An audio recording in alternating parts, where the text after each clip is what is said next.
Hello and welcome to Bear News. I'm Michaela Lander. And I'm Ashley Franco. Coming up on today's show, it's flu season and the bug seems to be spreading rapidly around campus. Students can expect a raise in tuition next year. Stay tuned for all the current details. We've got all that and more on this episode of Bear News. Don't go anywhere.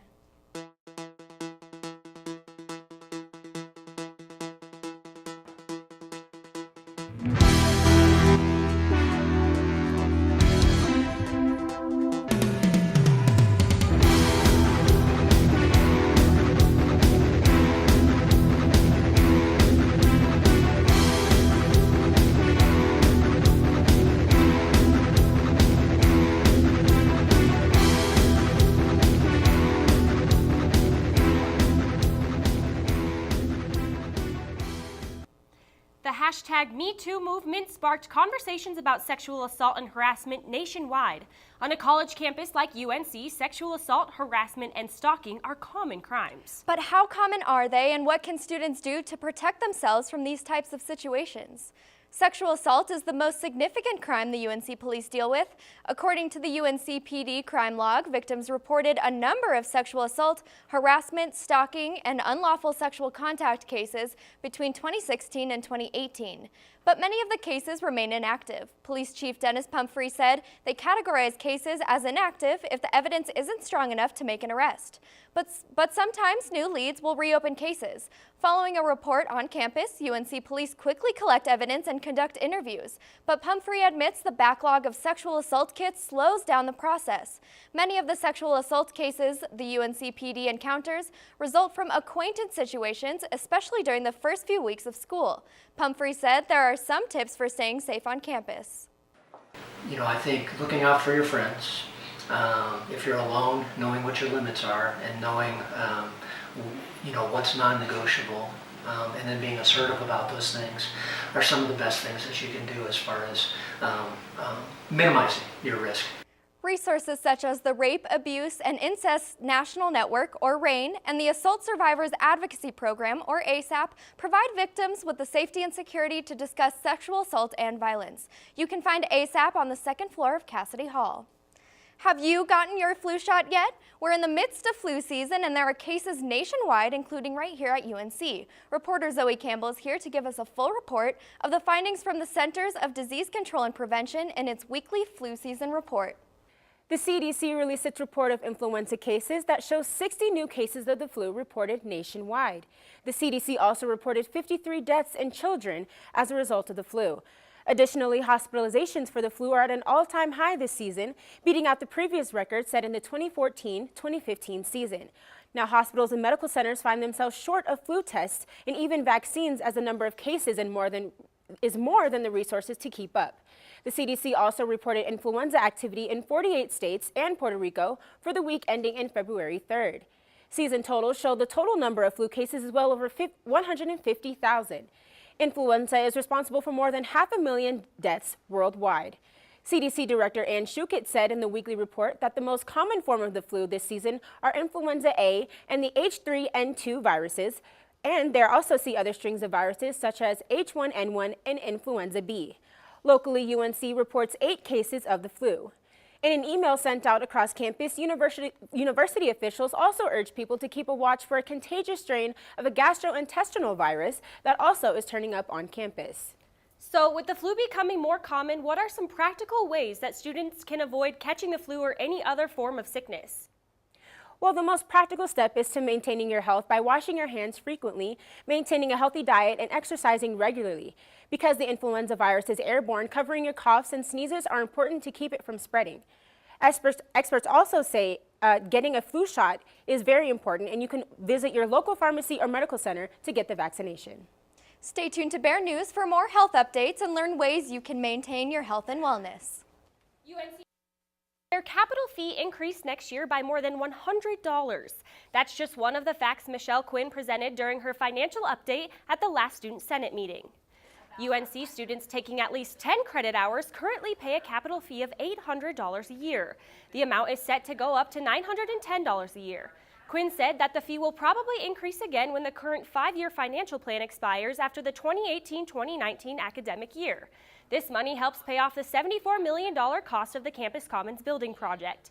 The school got $38 million from the state and $12 million from donors to pay for the project. The remaining $24 million comes from bonds paid for by a portion of the capital fee. Quinn said the bonds should be paid off in about 30 years.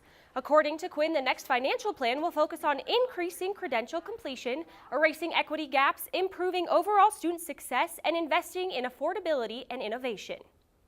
While this may be the plan for the time being, Quinn acknowledged that the plan would definitely see changes once the university gets a new president.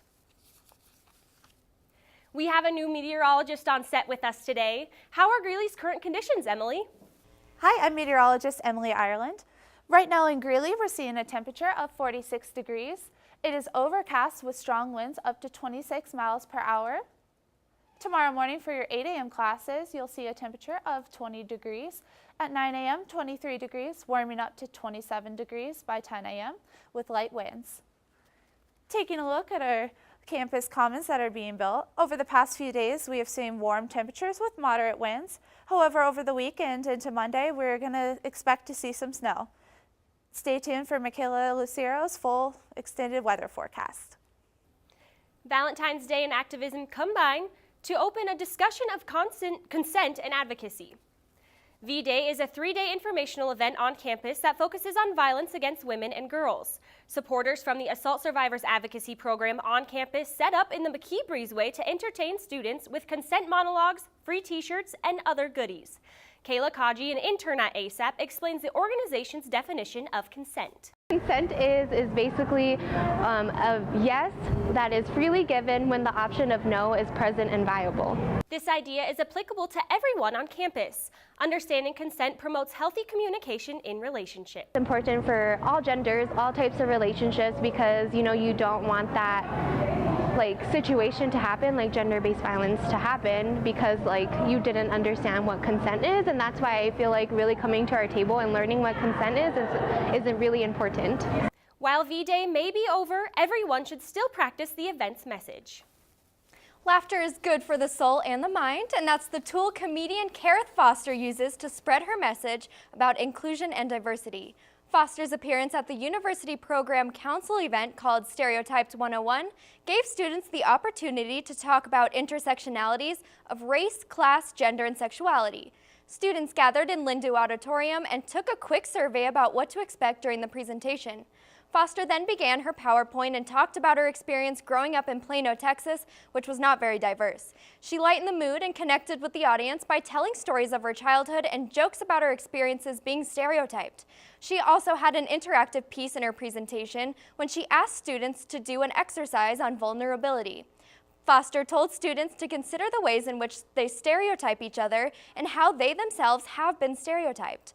Foster continued her presentation by offering students a solution to being more socially aware by using the CARE acronym. That stands for Conscious Empathy, Active Listening, Responsible Reactions, and Environmental Awareness. Foster closed the presentation with time for questions and answers. She also told students to step out of their comfort zones and interact with people from different backgrounds in order to grow in diversity and acceptance. Be on the lookout for more events like this one, which will continue the conversation about race. Coming up after the break, meteorologist Michaela Lucero has your full weather forecast, and reporter Sarah Methuselah asks students about a recent excursion to space. Stay tuned. Hey, I'm Anderson Cooper. As a parent, you want to make sure that your child knows how to deal with bullying when they see it happening. And chances are they want to help, but they don't really know how. Teach them that the best thing to do is calmly walk away, find a teacher or other adult, and speak up. And do your part. Be that adult they can talk to and trust will listen. Join me to help stop bullying. Go to stopbullying.gov to find out more. You sure you don't want some? It's chamomile. Listen, you are extremely terrifying. Just the scariest undead subhuman thing on TV, and I really mean that. But I am worried that you could give my kids nightmares if they see you, so I'm gonna have to block you. So that's it. Oh, and tell the zombies they're blocked too. Welcome back to Bear News. I'm meteorologist Michaela Lucero. Right now, the mountains have gotten quite a bit of snow over the last 72 hours. Silverton's gotten 25 inches, Aspen 21 inches, Steamboat 15, and Telluride 12. Right now, Denver is at 41 degrees, northern Colorado is at 46 degrees, and Colorado Springs is at 50 degrees. On campus, we're at 45 degrees with winds whipping at 21 miles per hour. Right now, the highs across the country show that most of the southwest states are at 80 and 70 degree temperatures, but that's all going to change heading into tomorrow. Those warm temperatures are going to move south, and we'll see temperatures more at 40 and 50 degrees. Tomorrow, the high in Denver will be 35 degrees, northern Colorado will be at 40, and Pueblo will be at 45. The wind chill is making temperatures seem a lot colder than they actually are. Northern Colorado is feeling temperatures more at 25 and 30 degrees. The record high for today is 66 degrees, the record low is -4, and the average, which is where we're about today, is 44 degrees. The radar has a lot going on today. We have quite a bit of moisture over Indiana and Illinois, even more moisture over Arizona and New Mexico, and we have a storm coming in over Colorado. But let's take a closer look at that storm. We have quite a bit of snow forming just to the west of Fort Collins, and that snow is going to move into Greeley later tonight. We're hoping to see a storm come in around 10 p.m. tonight and snow for about 3 hours, and we'll wake up to a little bit of snow on the ground tomorrow morning. But the future radar shows Colorado's pretty dry heading into the weekend, but the East Coast has a big old wet storm heading right towards it. If we keep clicking through to see the rest of the weekend, Colorado's still looking dry, but we do have some snow coming into the mountains, and that will move out more towards Saturday night. Tonight, northern Colorado will be at 25 degrees, Pueblo will be at 35, and Grand Junction will be at 20 degrees. Greeley's going to be a little bit colder tonight because we are expecting that snow to come in. We'll be at 11 degrees with winds still really strong at 15 miles per hour. Tomorrow morning, we'll have a sunrise at 6:51 a.m. with cold temperatures at 12 degrees, and then a sunset at 5:35 p.m. with cold temperatures still at 36 degrees. For those of us beating the sun tomorrow morning, we'll be at 12 degrees at 6 a.m. We'll be at 36 degrees by lunchtime, and we'll still be at 36 by 6 p.m. For our 5-day forecast, we have 42 degrees on Friday, and we'll warm up to 55 on Sunday with our overnight lows in the teens and 20s. But on Monday, we'll be at 29 degrees and have some snow. And our overnight low is going to be only 5 degrees, so make sure you bring those furry friends inside. Tuesday, we'll have mostly sunny skies with temperatures at 28 degrees.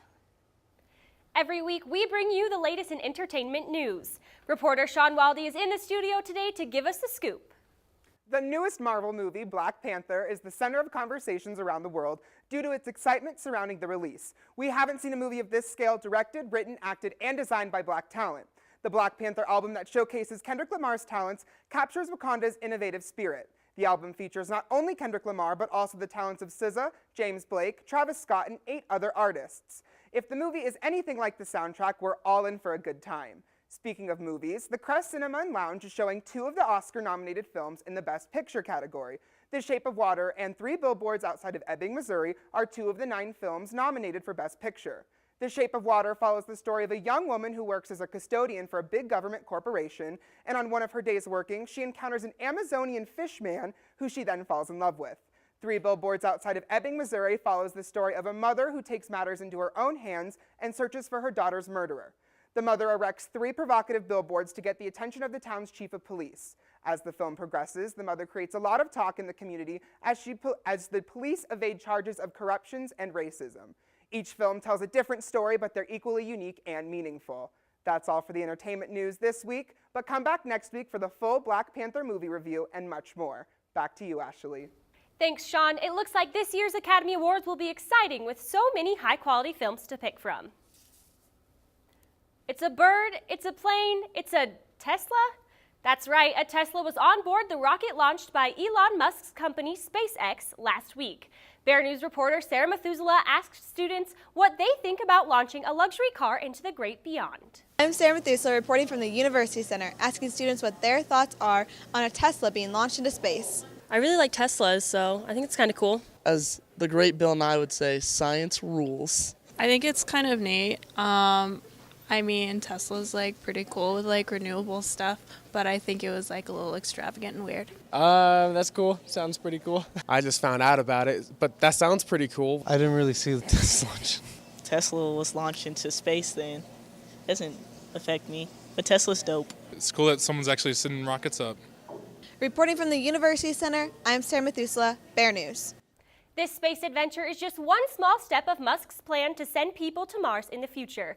Michaela, would you go to Mars in a Tesla? I'm gonna have to wait for a couple more test runs before I go to Mars myself. But that's our show for tonight. Thanks for joining us this evening. Be sure to look out for us as our reporters cover weekly events around campus. We'll be back next week, but until then, stay up to date on our Twitter and Instagram at UNCO Bear News. Be sure to follow us, and we'll see you next week.